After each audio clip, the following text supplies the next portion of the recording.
Today I'm reviewing a unique console, small, lightweight, compact and quite powerful. This is the XU Mini M from Magic X. This console was designed as an alternative to devices like the RG28XX from Enbernic and the Mio Mini A30, which I've already reviewed. Over time, the XU Mini M has stirred up a lot of noise, even deceiving its owners, but more on that later.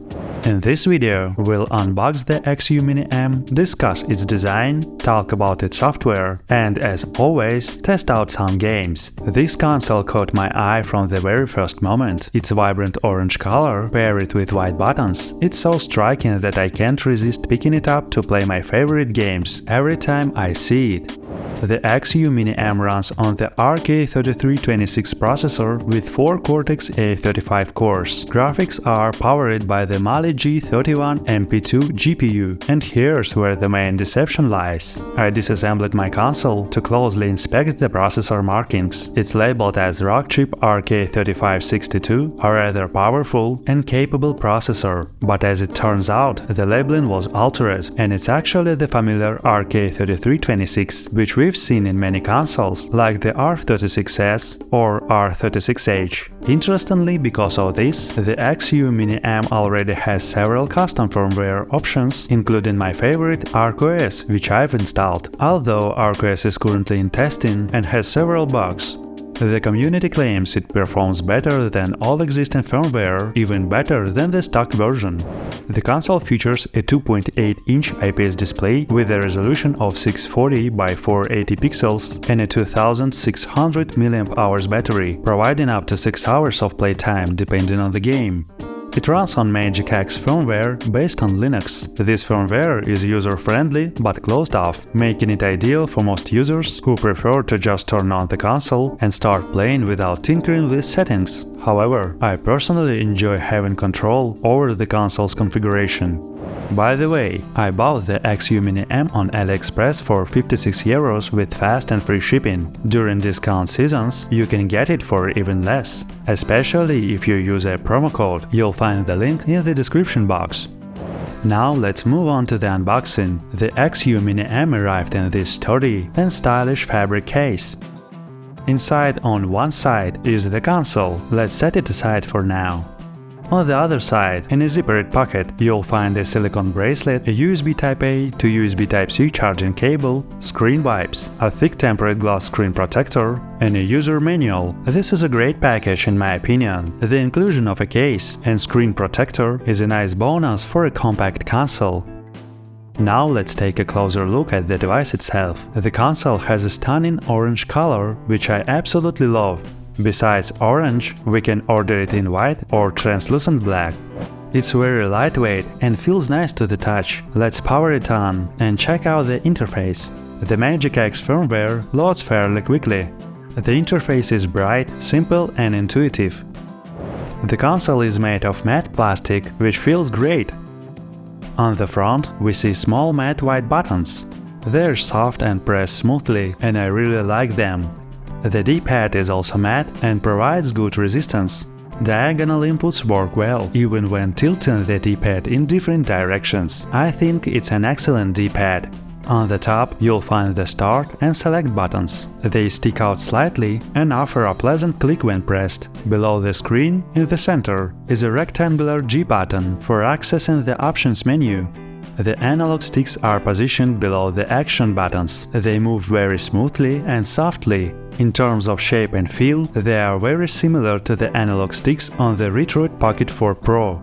The concave surface on the sticks makes them much more comfortable for gaming compared to other consoles. I really like these analog sticks. They are undoubtedly a big advantage of this device. And before we continue, please like and subscribe to the channel and leave a comment. This helps me promote the channel. Also, you can click the bell icon so you don't miss any new videos. Thank you for your attention. Let's continue. The shoulder triggers on the top edge are easy to press with a satisfying click. I like how my fingers naturally rest on both buttons simultaneously, allowing me to press either one without having to reposition my hand. Also on the top edge are the volume control buttons and 2 USB Type-C ports, one for charging and the other for peripherals. On the bottom edge, you'll find the power and reset buttons along with the headphone jack. There are also decorative holes for speakers. When I disassembled the console, I discovered it has two speakers offering stereo sound. The SD card slots are located on the left and right sides, which is unusual for horizontally designed consoles. Overall, I really like this console. The plastic feels great and it fits nicely in your hands. In terms of size, it's slightly bigger than the TrimUI brick, but still very lightweight. Its specs and form factor make it similar to the R36H, just smaller. By the way, if you haven't seen it yet, I've already reviewed the R36H on my channel. You'll find the link in the description box. The XU Mini M's interface is straightforward and easy to navigate. You can select any gaming system, pick a game, and press the A button to confirm. To exit a menu, press the B button. To exit a game, press the G button on the bottom. In the menu that appears, you can save your game, load the last save, and quit by pressing A. You can restart or shut down the console not only using the buttons, but also through the interface. On the main screen, press the G button and select Restart System or Shut Down System from the menu. Now, let's test some games. Classic retro games run without issues. They're fun and enjoyable, delivering plenty of positive emotions.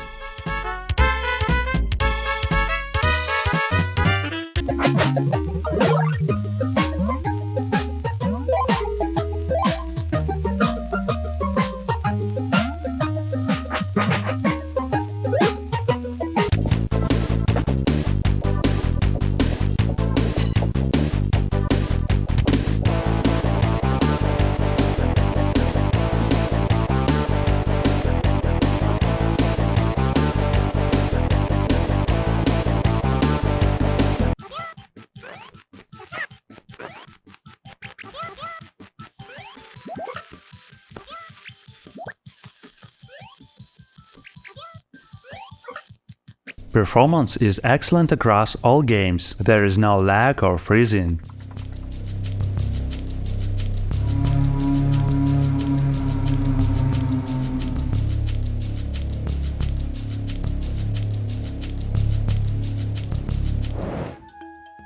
Nintendo 64 games also run well. More demanding games might occasionally lag or drop frames, but this happens rarely.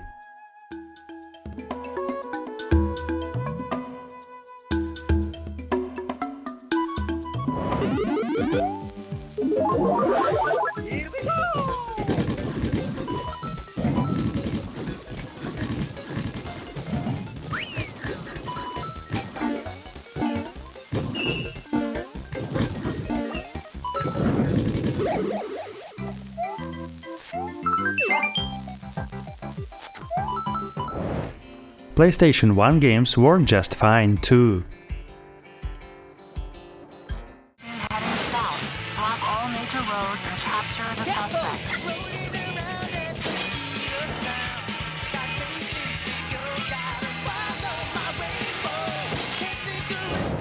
PSP games don't display FPS since the settings are locked and cannot be changed.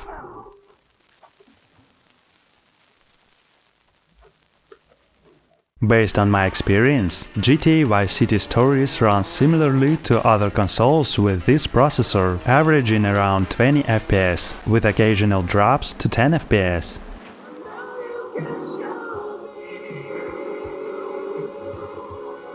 I recommend playing less demanding games on this console for a smoother experience.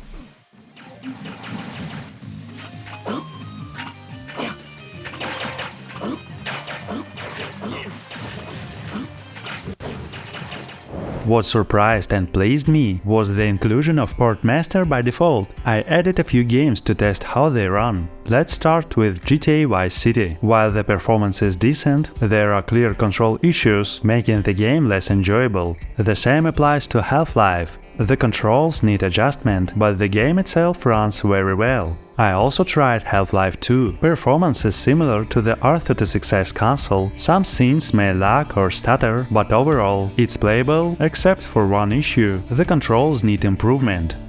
I believe that if this console gains proper attention from the community and receives a fully functional custom firmware as well as support for Portmaster games, it could become a true pocket-sized bestseller. At this moment, I can recommend the XU Mini M to anyone who loves compact, horizontal form factor handhelds. I love its size, weight, and the fact that it's ready to play straight out of the box. Moreover, the included fabric case and tempered glass screen protector are excellent additions. This console will also appeal to those who, like me, enjoy experimenting with firmware. Thanks to enthusiasts, portable devices continue to evolve and maximize their potential. Because of this compact size and weight, you can carry the XU Mini M with you everywhere and enjoy your favorite games anytime. Remember, you can purchase this console on AliExpress using the link in the description box. I hope you enjoyed this video. Please like and subscribe to the channel. I wish you pleasant nostalgia and successful completion of your favorite games.